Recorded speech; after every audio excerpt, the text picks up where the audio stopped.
Oui, il y a eu des révoltes dans les camps de la mort. Ça paraît incroyable, mais il y en a eu.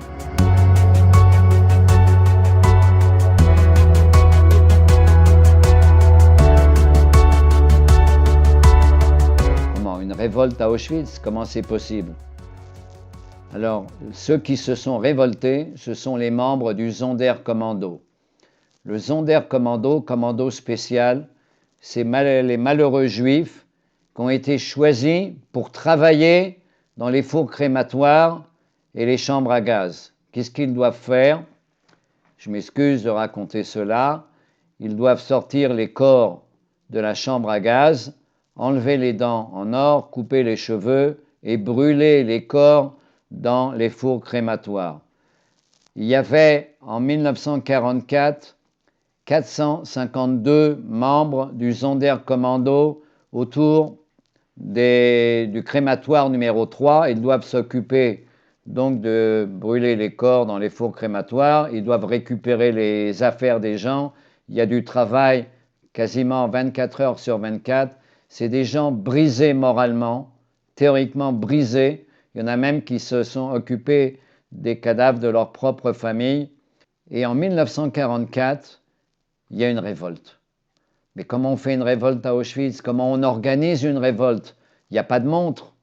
Comment on calcule le temps? Avec qui on va parler? Il faut que des gens soient capables de bouger dans le camp. Et il y a des gens qui sont capables de bouger dans le camp. C'est un autre groupe de travail qui s'appelle le Commando Canada. Le Commando Canada a été créé pour récupérer toutes les affaires des Juifs qui sont lavées et renvoyées en Allemagne et revendues ou distribuées. C'est pour ça qu'on l'appelle ce commando-là, le groupe Canada, par ironie, puisque le Canada est un pays plus riche et très bien développé. Ceux qui travaillent dans ce groupe-là ont peut-être des chances de s'en sortir plus, parce qu'on peut trouver de la nourriture. Dans les affaires des Juifs déportés, on peut trouver un habit, quelque chose qui peut soutenir. Et les gens du Canada pouvaient bouger dans le camp, puisqu'ils ramassaient les affaires des Juifs du train. Donc ils traversaient le camp avec les affaires des Juifs et ils pouvaient aller d'un endroit à l'autre.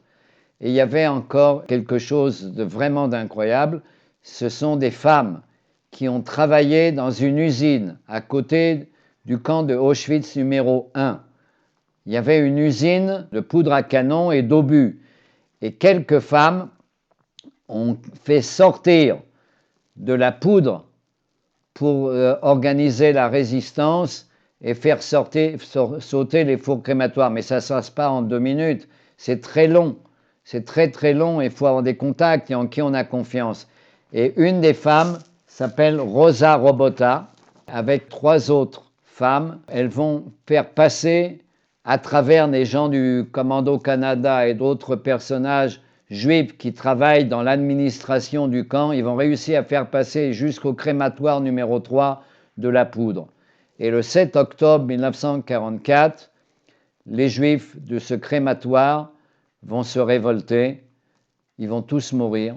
452 juifs vont mourir à ce moment-là, tués par les Allemands il n'y a quasiment pas d'armes, les Allemands sont très très très nombreux, il y a plus de 2000 soldats, et eux ils sont affamés, ils sont brisés, c'est très dur pour eux mentalement, ils vont quand même réussir à tuer 3 soldats allemands, seulement 3, et à détruire le crématoire numéro 4, et ils vont le faire sauter. Le crématoire va être entièrement détruit.